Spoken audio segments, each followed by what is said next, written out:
Emma woke up one morning, and something felt wrong. Her room looked the same, her house looked the same, but deep inside, she felt like she didn't belong. She sat up slowly and whispered. Why does everything feel different? Her mother called from downstairs. Emma. Come for breakfast. Emma froze. That voice felt familiar, but not hers. Something is not right. At breakfast, everything looked normal. Her father smiled. Good morning, Emma.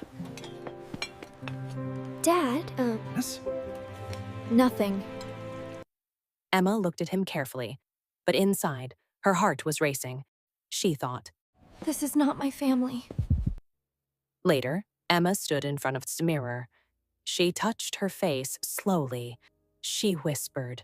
This is me. But suddenly, a flash appeared in her mind. A different room. A different face. Emma stepped back in fear. No, what was that? Then she noticed something strange. On the table, there was a diary. Emma opened the diary with shaking hands. The first page read, If you're reading this, you're not Emma. What? My name is Emma. If you are in my life, it means something went wrong. This doesn't make sense. Emma whispered. Someone replaced me. They took my life, my family, my everything. Emma dropped the diary. No, this is not real. Suddenly, a voice came from behind her. I was wondering when you would find it. Emma turned quickly. A boy stood at the door.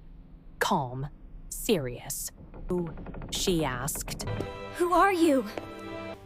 My name is Daniel. Tell me what's happening. You are not Emma.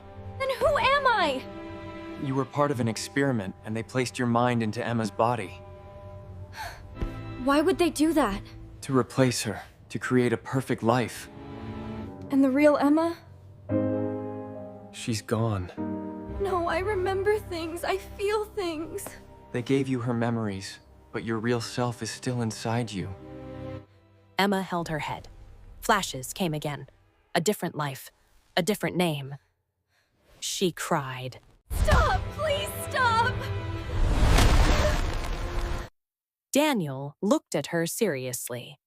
He said, You have two choices. What choices? You can stay here, live as Emma forever, or you can find the truth about who you really are. Will I lose everything? Yes. Emma looked around the room. Her family. Her life. Then she closed her eyes. She whispered. I don't know who I am. But I want to know the truth. Coming with you. Then this is where your real story begins. They walked out together, and behind them, the diary slowly closed, as if hiding even more secrets. If you want to know who created Emma, how her memories were placed, and who she really is, check part 2 in the comments.